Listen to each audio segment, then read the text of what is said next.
Bom dia, senhoras e senhores. Sejam bem-vindos à teleconferência da IMC para a discussão dos resultados referentes ao terceiro trimestre de 2025. Esta teleconferência está sendo gravada e a apresentação está disponível no site da companhia. Informamos que todos os participantes estarão apenas ouvindo a teleconferência durante a apresentação e, em seguida, iniciaremos a sessão de perguntas e respostas, quando mais instruções serão fornecidas. Antes de prosseguir, aproveito para reforçar que previsões acerca de eventos futuros estão sujeitas a riscos e incertezas que podem fazer com que tais expectativas não se concretizem ou sejam diferentes do esperado. Estas previsões emitem a opinião unicamente na data em que são feitas e a companhia não se obriga a atualizá-las. Nessa conferência estão presentes o senhor Alexandre Santoro, CEO da IMC, e senhora Natália Lacava, CFO da IMC. Gostaria agora de passar a palavra ao senhor Santoro, que dará início à apresentação. Por favor, Santoro, pode prosseguir. Obrigado, Samantha. Bom dia a todos e muito obrigado por participarem do call de resultados da EMC referente ao terceiro TRI de 2025. Eu quero começar agradecendo aqui aos nossos 7.000 colaboradores, franqueados e parceiros. Para iniciar a apresentação, vamos para o slide número 2, que eu faço um retrospecto aqui um pouco da história da jornada da IMC, né, que viveu um ciclo inicial de 2006 a 2020, que foi o ciclo da construção da IMC, né, marcado por aquisições, fusões, um aumento importante de escala, mas também um aumento substancial de complexidade, com pouco foco na época de sinergia entre os negócios. E a pandemia marcou uma ruptura muito importante, né, logo após a incorporação da Pizza Hut e do KFC, ali ao final de 2019, início de 2020. Em 2021, a gente iniciou o que a gente batizou o ciclo de transformação, com foco grande em eficiência operacional, redução da complexidade, disciplina financeira e também expansão, concentrada principalmente no KFC. Nesse período, fizemos desinvestimentos no Panamá e na Colômbia, reforçamos o time, melhoramos as margens, reduzimos a alavancagem e avançamos também em tecnologia. E esse ciclo ficou marcado agora, o fim desse ciclo ficou marcado com a concretização da JV do KFC aqui no Brasil, que reforçou nosso caixa, reduziu a nossa alavancagem e, principalmente, também diminuiu muito a nossa necessidade de CAPEX futuro. E nos trouxe um sócio operador forte, com quem compartilhamos também o upside do futuro dessa marca. O valuation da KFC validou de maneira clara a tese de que a soma das partes hoje vale mais do que o todo. Entramos agora claramente nesse novo ciclo, que a gente mantém esses mesmos pilares que a gente criou lá em 2021, mas a gente vê muito espaço ainda de sermos muito criativos para gerar mais resultados consistentes. E para fazer isso, a gente vai explorar ao máximo o potencial do frango assado, ampliar franquias, firmar parcerias e seguir com disciplina e foco no retorno sobre o capital investido. Então, seguindo aqui, falando sobre a JV da KFC, só uma breve atualização, slide número 3. A JV do KFC hoje é uma realidade, já tem uma sede própria e time próprio. As iniciativas, a gente vê que as iniciativas nesse slide, a venda, as iniciativas que a gente começou no início do ano, especialmente nessa promoção do 2 por R$19,90, continuam trazendo resultados fortes, mesmo no ambiente num cenário mais duro e competitivo. Estamos bastante animados com a performance da KFC, com o time e com o nosso novo sócio. Indo para o slide número 4, agora falando de IMC específico do trimestre, a gente teve uma base dura de comparação e um calendário mais fraco do que o ano passado. E isso nos trouxe uma receita crescendo 1% no TRI, já excluindo o KFC da base, e 9% no que vai no acumulado do ano. No consolidado, a receita recuou 4% no TRI e ficou estável no acumulado do ano, pressionado negativamente pelos Estados Unidos. Mesmo com a receita aquém do esperado, a gente foi disciplinado nos custos e a gente viu o G&A cair de forma expressiva, refletindo uma reorganização que fizemos e também a prestação de serviços à JV. O EBITDA ajustado recorrente cresce 2,4% no TRI, atingindo 66 milhões e avançou mais de 10% no acumulado do ano. Fluxo de caixa operacional positivo atingiu 68 milhões de reais. E acho que um dos maiores destaques que a gente vê aqui é a redução da dívida líquida para 207 milhões, uma queda de 144 milhões contra o terceiro TRI de 24, após as amortizações extraordinárias que fizemos logo após a conclusão da JV. Acho que, em resumo aqui, pessoal, é um trimestre que foi desafiador, mas com avanços estruturais importantes. Agora, como a gente sempre faz, eu vou passar pelas unidades de negócio, fazer um breve resumo aqui de como foi a performance de cada um dos nossos negócios. Começando com o frango assado, que é, sem dúvida, a melhor parada das estradas brasileiras. A gente teve um trimestre misto, na verdade. Ele não foi um grande trimestre em receita, mas foi um trimestre com alguns avanços importantes na operação. As vendas nas mesmas lojas cresceram 2,5%. A gente aqui viveu uma base de comparação dura com o ano passado, o mês de julho que foi mais fraco, um pouco impactado pelo clima, mas também por mais atividades de concorrência. Né? E um calendário claramente adverso, principalmente setembro, onde a gente não teve nenhum feriado esse ano contra feriados no ano passado. Dado que esse é um negócio de alta alavancagem operacional, obviamente, quando a receita não vem, a margem é um pouco pressionada. Então, ainda assim, no que vai no acumulado do ano, o desempenho permanece estável e resiliente, sustentado pelos bons trimestres anteriores e pela força da marca. No estrutural também a gente avançou bem, o self-checkout digital ele cresce 10% e já representa 75% das transações que a gente faz na loja. Evoluímos também em CRM, em outras série de iniciativas que a gente fez, e a nossa nova unidade de Guararema segue em fase de maturação, marcando esse novo ciclo também de expansão. A marca ganhou também ainda mais reconhecimento junto aos clientes. A gente é finalista do Prêmio Reclame Aqui, que eu acho que é um reflexo da melhora contínua da experiência dos nossos clientes nas nossas lojas. Aqui as prioridades seguem claras: o cliente no centro, expansão de margem com eficiência, cozinha central tendo um papel relevante para garantir não somente o controle de custos, mas principalmente o foco na qualidade dos produtos que a gente vende em nossas lojas.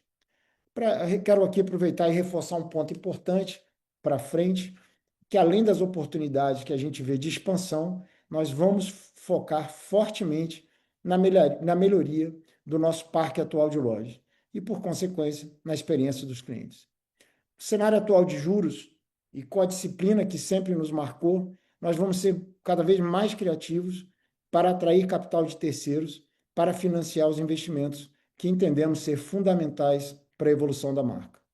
O frango assado continua acelerando na direção correta e estamos construindo uma operação cada vez mais forte, rentável e pronta para crescer. Indo agora para o slide número 6, falando dos Estados Unidos, claramente foi um destaque negativo nesse trimestre. A gente tem um plano importante aqui de evolução operacional, mas foi um trimestre onde as vendas nas mesmas lojas cai 8%, impactado pela redução de demanda em algumas praças que a gente atua, e especificamente no caso de Nashville, que a gente sofre com uma maior atividade de concorrência naquele site. Por outro lado, a gente também teve alguns avanços de rentabilidade com relação à margem e melhorando a eficiência operacional em algumas das nossas lojas. O tráfego, acho que é o ponto positivo, a gente melhorou o tráfego nas nossas lojas e o NPS a gente atingiu níveis recordes com 87 pontos em setembro, o melhor patamar da série histórica. Isso claramente reflete algumas ações que a gente fez nas nossas lojas, melhoria de cardápio, comunicação e jornada dos nossos clientes. A receita tem um recuo importante de 16% em moeda local, por conta dos fechamentos realizados no último ano. Se excluir esse efeito, a gente tem uma receita mais equilibrada. De qualquer forma, o foco agora é recuperar vendas e margens com execução loja a loja, dado o nível de dispersão geográfica, perfis de consumidores e competidores e realidades muito diferentes entre cada uma dessas lojas. As operações com maior potencial de reversão no curto prazo e que são o nosso grande foco são Nova York, Boston e Nashville. Em Nova York, a gente já vem vendo um avanço concreto, com as vendas, a venda, o same-store sales crescendo 4% no período, revertendo uma tendência negativa de trimestres anteriores. A gente também vai focar em elevar a experiência em alguns restaurantes icônicos, que têm um peso importante no nosso resultado, como Panama City Beach, na Flórida, e Myrtle Beach, na Carolina do Sul. E para acelerar essa agenda, a gente recentemente anunciou a chegada do Emílio Bussoli como nosso presidente das operações nos Estados Unidos. O Emílio traz uma experiência sólida no setor e vai liderar essa nova etapa do nosso negócio por lá. Indo agora para o slide número 7, falando das as outras marcas nacionais próprias nossas, a gente teve um trimestre desafiador, principalmente em aeroportos. No caso específico do catering, a gente tem uma base comparativa com 2024 dura, porque ano passado a gente conseguiu alguns contratos que foram pontuais no terceiro e no quarto tri, com margens que eram bastante positivas, mas foram contratos que duraram somente o segundo semestre do ano passado. Nas marcas de shopping e hospitais, a gente vê melhoria no nível de serviço e eficiência, e aqui claramente a gente tem uma oportunidade muito grande dentro do nosso negócio do Viena, que a gente tem um produto de qualidade e com potencial, né, de recorrência muito alta, e num segmento que dentro dos agregadores é o que mais cresce em termos de vendas. Essas marcas, elas continuam contribuindo para o consolidado da companhia. Futuramente, a gente pensa em fazer um redesenho de posicionamento, mas o nosso foco para o próximo ano, especificamente, será seguir vai seguir sendo em aumentar a eficiência, a experiência do cliente e rentabilidade. Indo agora para Pizza Hut, que é o slide número 8, foi um trimestre bastante positivo da Pizza Hut, mostrou mais uma vez a força dessa marca. As vendas nas mesmas lojas crescem 2,5%, puxado pelo aumento de tráfego e algumas campanhas também muito assertivas no delivery, que sozinho cresceu 14% no período. As lojas próprias também contribuíram positivamente, com um crescimento de quase 5% nas vendas nas mesmas lojas. E mesmo após o ajuste de portfólio que a gente fez, o que reduziu o número total de lojas, a receita conseguiu crescer 1,3%. No digital, a gente avançou de forma consistente, com melhor integração de plataformas, promoções direcionadas e mais eficiência nos canais online, o que ajudou a impulsionar vendas. Em rentabilidade, também a gente teve um trimestre de evolução importante, reflexo no avanço na gestão de custos, melhoria no CMV e custo pessoal e um sistema de lojas mais saudável. A gente também tem avançado bastante com parcerias estratégicas, tanto em delivery como na colaboração com a rede AMPM, que está ganhando tração, e já chegamos a 82 lojas dentro da rede AMPM. E a gente tem também que a combinação desse crescimento same-store sales, o avanço do digital, a melhora na margem, expansão, desculpa, melhora na margem e expansão via parceiros, ela reforça que a Pizza Hut segue numa trajetória consistente de recuperação e ganhos de produtividade e margem. E para concluir essa parte da apresentação sobre as unidades de negócio, no slide número 9, aqui é só um resumo do número de lojas. A gente destaca, para efeito até de comparativo histórico, a KFC. A gente encerra com 588 lojas, 17 lojas a mais que o terceiro TRI de 2024. Mas se a gente exclui o aumento de lojas da KFC, né, a base, tira a KFC da base, a gente tem 10 lojas a menos no restante do nosso portfólio. E aí, no slide número 10, uma consequência de tudo que eu falei aqui, né, basicamente a gente tem a ROL caindo 4% no trimestre e estável ao longo do ano. Como eu comentei, tem um impacto de fechamento de lojas, né, de reorganização do portfólio. Se a gente exclui esse efeito do fechamento, no que vai no acumulado do ano, a gente cresce aproximadamente 5% em termos de receita. Tá? E o Brasil cresce positivo, os Estados Unidos com uma performance negativa. E aí isso tudo nos leva ao slide número 11, que é o resultado final, nosso EBITDA. A gente encerra o trimestre com 69 milhões de reais, abaixo do ano passado, mas lembrando, e aqui está destacado, que ano passado a gente teve um impacto de resultados não recorrentes. Então, quando a gente tira o impacto dos não recorrentes que aconteceram ano passado e esse ano, basicamente o EBITDA cresce 2,4% no TRI e 10% no que vai no acumulado do ano. E aqui, claramente, assim, apesar da receita ter vindo abaixo do planejado, a gente segue com a nossa disciplina com relação à gestão de custos, que nos levou a uma redução importante de 30% no G&A ano contra ano. Uma redução expressiva que deixa, como eu falei, clara a nossa disciplina aqui com relação à gestão financeira e de custos e despesas. Acho que no lado operacional, o destaque, como eu citei, foi positivo, foi a Pizza Hut, e já o destaque negativo foi o desempenho dos Estados Unidos. Em resumo, o resultado reflete um TRI mais desafiador, mas o EBITDA recorrente evolui e essa forte redução no G&A mostra que estamos executando com disciplina e fortalecendo a base para os próximos ciclos. Eu agora vou passar a palavra para a Natália, que é a minha sócia e a nossa CFO, para ela comentar mais sobre o resultado financeiro da companhia. Obrigada, Santoro. Bom dia a todos. Mais uma vez agradeço a participação de todos no nosso call de resultado do terceiro trimestre de 2025.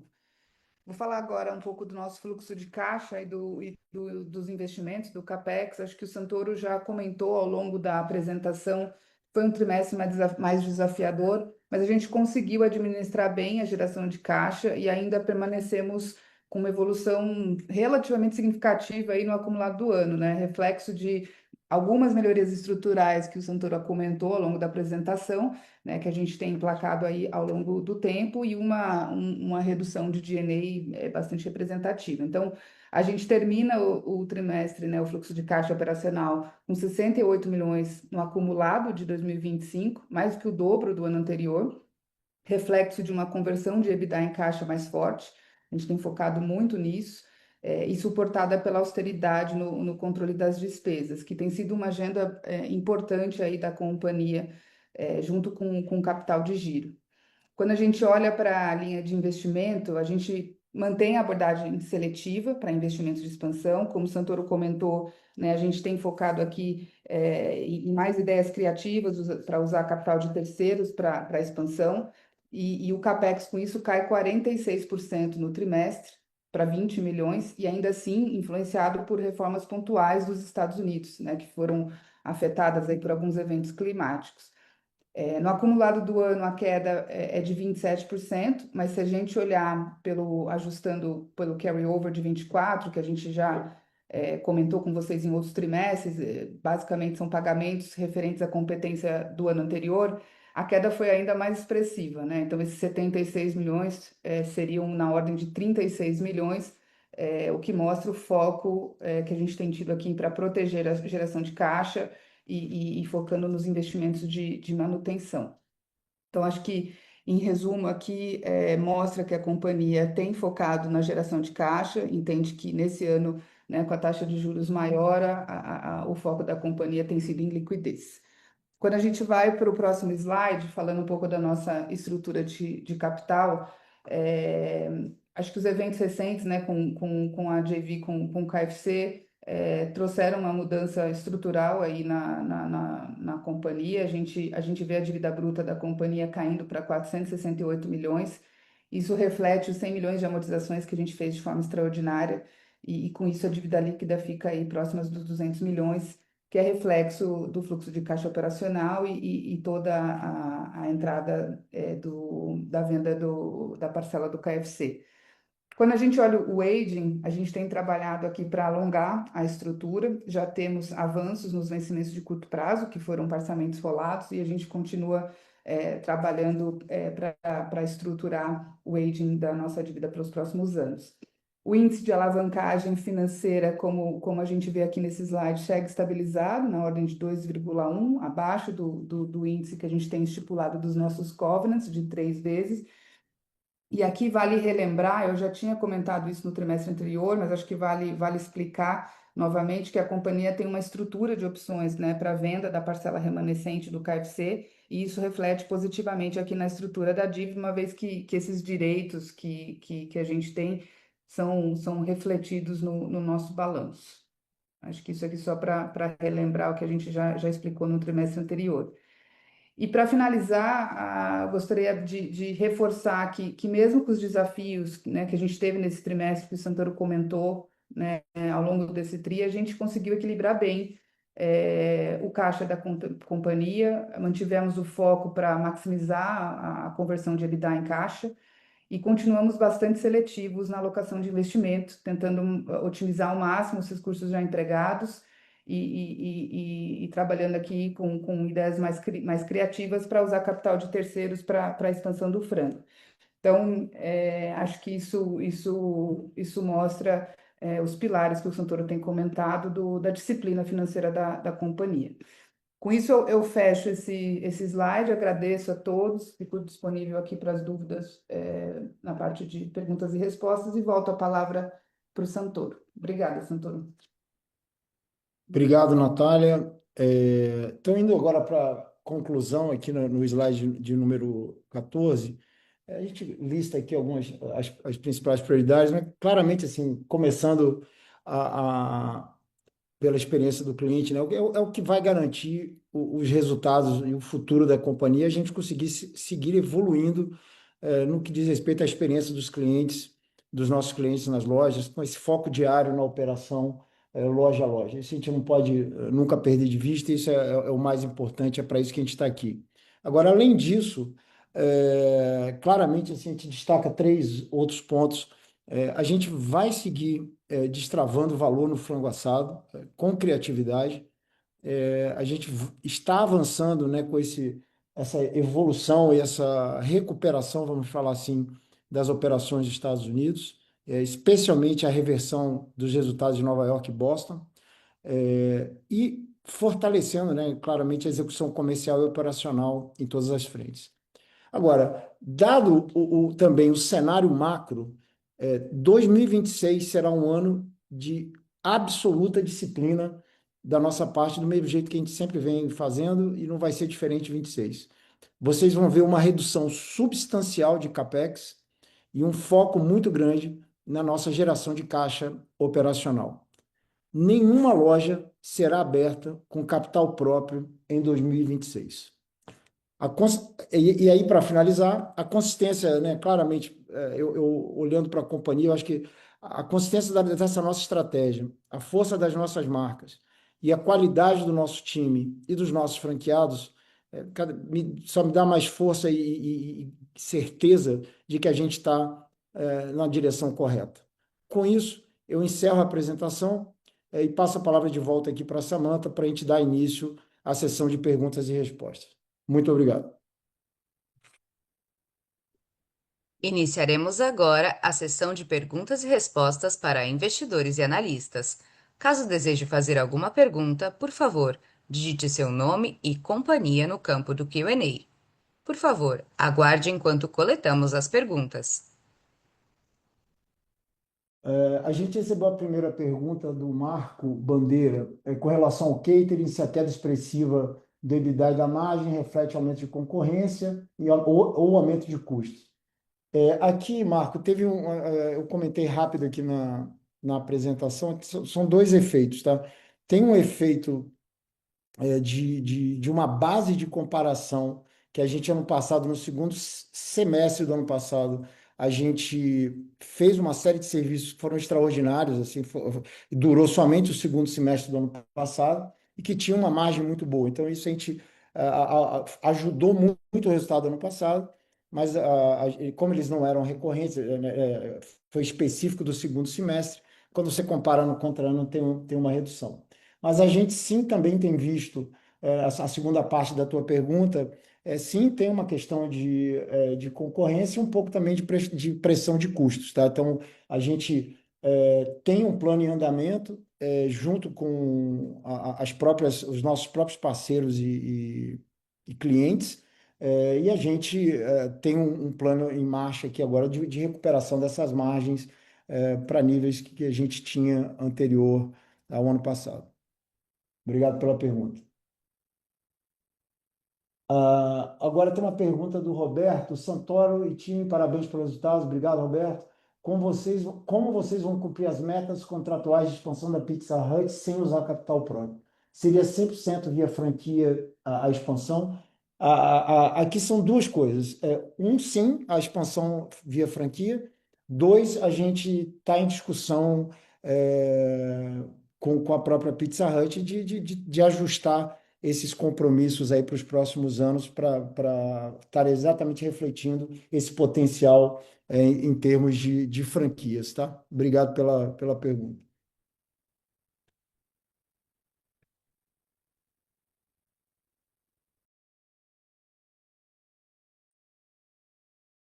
Nossa próxima pergunta vem do senhor Edson Roberto, da E2M Investimentos. Por favor, senhor Edson, pode prosseguir. Bom dia, e agradeço Natália e Santoro por ter aceitado a minha participação na pergunta. E, na realidade, o meu questionamento é sobre a atividade realmente americana, que se vê que foi talvez um erro da Mil sobre essa atividade, e eu gostaria de saber se vocês têm algum prazo, alguma é, definição em relação a tempo de fazer um turnaround nessa atividade lá nos Estados Unidos, uma vez que o mercado lá está altamente concorrido e com a atividade de fechamento de várias empresas na praça.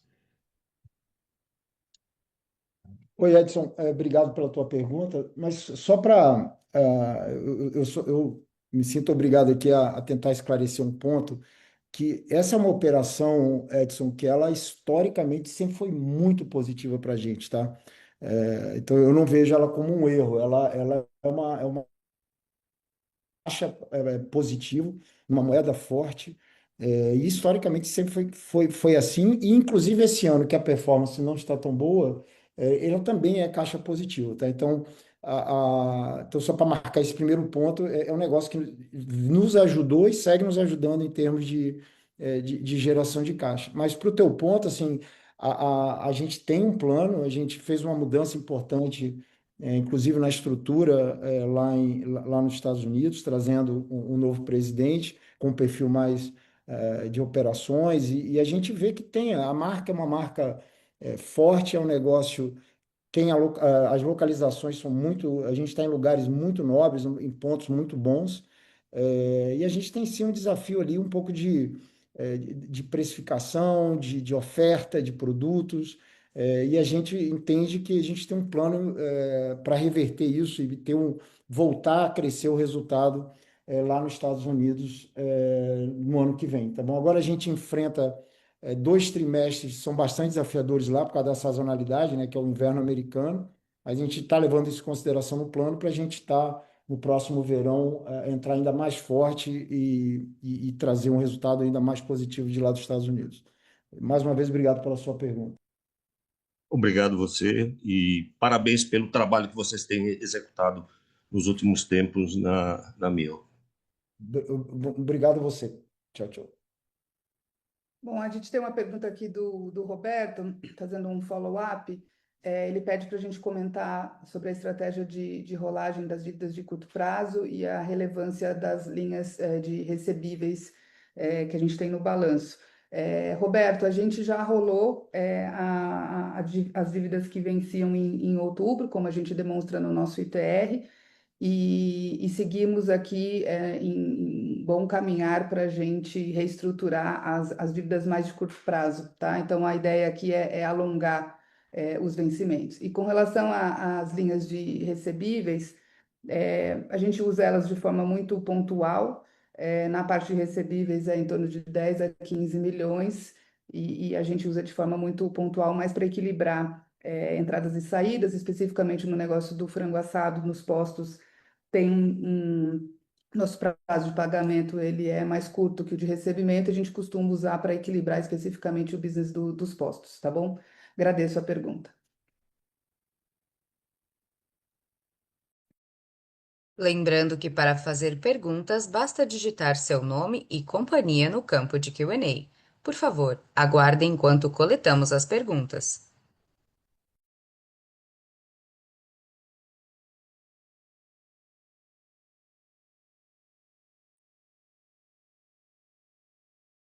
A sessão de perguntas e respostas está encerrada. Gostaríamos de passar a palavra ao CEO da companhia, Alexandre Santoro, para que faça as considerações finais da companhia. Eu queria encerrar aqui agradecendo a participação de todos vocês, as perguntas, e acho que como não podia deixar de ser, né, sempre tento trazer alguma promoção aqui, aproveitando esse espaço. E a gente tem aqui uma promoção interessante, semana que vem tem feriado, então a turma que pega a estrada, vai baixar o nosso aplicativo aqui, você ganha 100 pontos, o que equivale aí a um salgado, um pão, um pão de queijo, uma coxinha. Então, todos convidados aí a terem o nosso aplicativo. Tá bom? Agradeço mais uma vez e um excelente dia a todos. A teleconferência da IMC está encerrada. Agradecemos a participação de todos e tenham um bom dia.